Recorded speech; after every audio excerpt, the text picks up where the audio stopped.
নমস্কার বন্ধুরা, আশা করছি সকলে অনেক ভালো আছো। আমার কুকিং চ্যানেলে তোমাদের সকলকে স্বাগত। আজকে আমি তোমাদের সঙ্গে শেয়ার করছি চিংড়ি মাছের মালাইকারি। একদম সহজভাবে, একদম সহজ পদ্ধতিতে কিভাবে চিংড়ি মাছটা তোমরা কেটে নেবে সবটাই এই ভিডিওতে বলে দেব। চলো রেসিপিটি দেখে নিই। চিংড়ি মাছের মালাইকারি করার জন্য এখানে 300 গ্রাম মতো চিংড়ি নিয়েছি। চিংড়ি মাছগুলোকে এবারে কেটে নেব। এইভাবে কাঁচির সাহায্যে তোমরাও ঘরে খুব সহজেই চিংড়ি মাছগুলো কেটে নিতে পারবে। প্রথমে চিংড়ির সামনের যেই সুরটা থাকে সেই সুরগুলো সব ফেলে দিয়ে পাটা ফেলে দিয়েছি।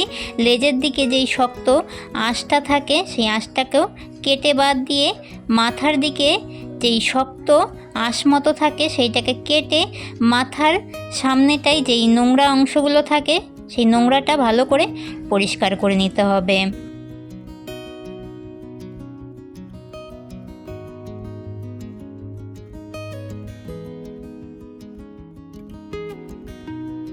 চিংড়ি মাছের মাথার দিকের নোংরাটা পরিষ্কার করে নিয়েছি। এবারে পিঠের দিকের খোসাটা হালকা একটু কেটে নিলেই নিচের দিকে একটা কালো রগ মতো থাকে, সেই রগটাকেও ফেলে দিতে হবে। এইভাবে কাঁচির সাহায্যে উঁচু করলেই সেই রগটা বেরিয়ে যায়, টান দিলেই সেই রগটা বেরিয়ে আসে। আর একটা চিংড়ি মাছ তোমাদেরকে কেটে দেখিয়ে দিচ্ছি। চিংড়ি মাছ অনেকে পুরো খোসাটা ছাড়িয়ে নেয়, আবার অনেকে খোসা সমেত রান্না করে।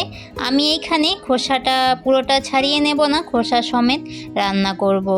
রেসিপিটি শুরু করার আগে তোমাদের বলে দিই, তোমরা যারা প্রথম আমার চ্যানেলে আমার ভিডিও দেখছো, আমার চ্যানেলটিকে সাবস্ক্রাইব করে দিয়ে পাশে থাকা বেল আইকনটি অল করে দেওয়ার অনুরোধ রইল, যাতে আমার নিত্য নতুন রেসিপিগুলো তোমরাই প্রথমে দেখতে পাও।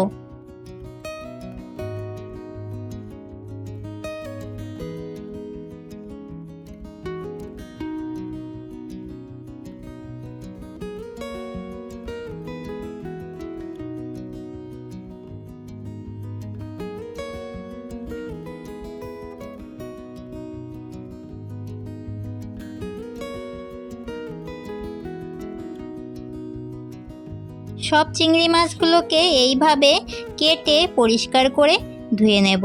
চিংড়ি মাছগুলো কেটে ধুয়ে নিয়েছি। এবারে চিংড়ি মাছগুলো ভেজে নেওয়ার জন্য দিয়ে দিচ্ছি লবণ, হলুদ।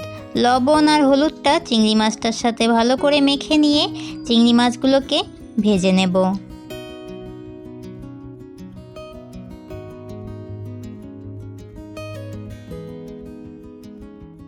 চিংড়ি মাছগুলো ভেজে নেওয়ার জন্য একটা প্যানে দিয়ে দিচ্ছি সর্ষের তেল। তেলটাকে খুব ভালো করে গরম করে নেব। খুব ভালো করে গরম করে নিয়ে গ্যাসের আঁচটা মিডিয়াম করে দিয়ে চিংড়ি মাছগুলোকে ভেজে নেব। চিংড়ি মাছগুলো বেশিক্ষণ ধরে ভাজার দরকার নেই, 1 থেকে 2 মিনিট মতো হালকা নাড়াচাড়া করে ভেজে নিলেই হবে।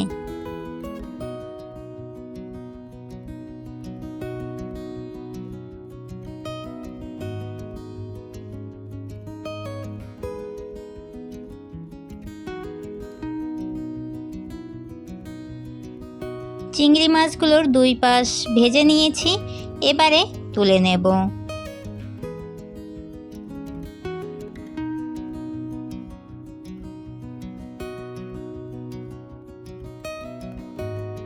এই একই চিংড়ি মাছ ভাজা তেলে আর একটু সর্ষের তেল দিয়ে ফোড়নে দিয়ে দিচ্ছি গোটা গরম মশলা, তেজপাতা।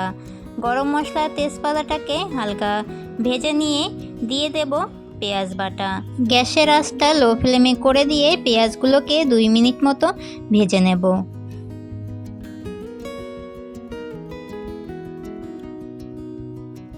পেঁয়াজগুলো 2 মিনিট মতো ভেজে নিয়েছি। এবারে আগে থেকে বেটে রাখা বাটা মশলা নিয়েছি, কাঁচা লঙ্কা, জিরে, আদা, রসুন। সব বাটা মশলাগুলো দিয়ে মশলাটাকে খুব ভালো করে ভেজে নেব।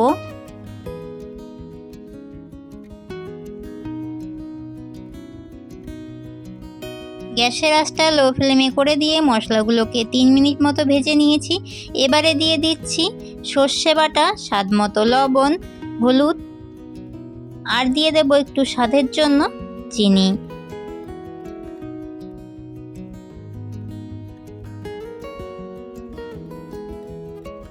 মশলাগুলো প্রায় ভাজা হয়ে গেছে। এবারে দিয়ে দিচ্ছি 1 চা চামচ ধনে গুঁড়ো। চিংড়ি মাছের মালাইকারি করার জন্য মশলাগুলোকে খুব ভালো করে ভেজে নিয়েছি। এতে আর কোনো রকম কাঁচা উগ্র পেঁয়াজ রসুনের গন্ধ নেই। মশলাগুলোকে খুব ভালো করে ভেজে নিয়ে এবারে দিয়ে দিচ্ছি নারকেলের দুধ। চিংড়ি মাছের মালাইকারিতে এক্সট্রা কোনো জল ব্যবহার করা হয় না, নারকেলের দুধটা দিয়েই মালাইকারিটা বানাতে হয়। নারকেলের দুধ এতটা হয় না, নারকেল ফাটিয়ে যেই জলটা বেরিয়েছিল সেই জলটা আমি এখানে অ্যাড করেছি। প্রথমে নারকেলটা কুড়িয়ে কোরানো নারকেলের দুধটা বের করে নিয়েছি। তারপরে ওই কোরানো নারকেলটার মধ্যে নারকেলের জলটা দিয়ে ভালো করে আবারও 2 বার মতো চিপে নিয়েছি। নারকেলের দুধটা দেওয়ার পরে 2 মিনিট মতো রান্না করে নিয়েছি। তারপরে ভেজে রাখা চিংড়ি মাছগুলো দিয়ে আরও 2 মিনিট রান্না করে নিয়েছি। চিংড়ি মাছের মালাইকারিটা খুব সহজেই তোমাদেরকে বানিয়ে দেখালাম। তোমরাও বাড়িতে এইভাবে খুব সহজেই চিংড়ি মাছের মালাইকারিটি বানিয়ে নিতে পারবে। চিংড়ি মাছের মালাইকারি হয়ে গেছে। নামানোর আগ দিয়ে দিচ্ছি গোটা গরম মশলা বাটা। এইখানে তোমরা গুঁড়ো গরম মশলাটাও ব্যবহার করতে পারো। এইভাবে চিংড়ি মাছের মালাইকারিটি খেতে অনেক ভালো হয়েছিল বন্ধুরা। তোমরাও বাড়িতে অবশ্যই ট্রাই করবে। আজকের মতো এতটাই। আবারও দেখা হবে নতুন একটি রেসিপির সাথে আগামী দিন। আর আমার এই রেসিপিটি তোমাদের কাছে ভালো লাগলে অবশ্যই একটি লাইক কমেন্ট শেয়ার করে দিয়ে জানিও। সকলে অনেক অনেক ভালো থাকবে। সকলকে জানাই টাটা।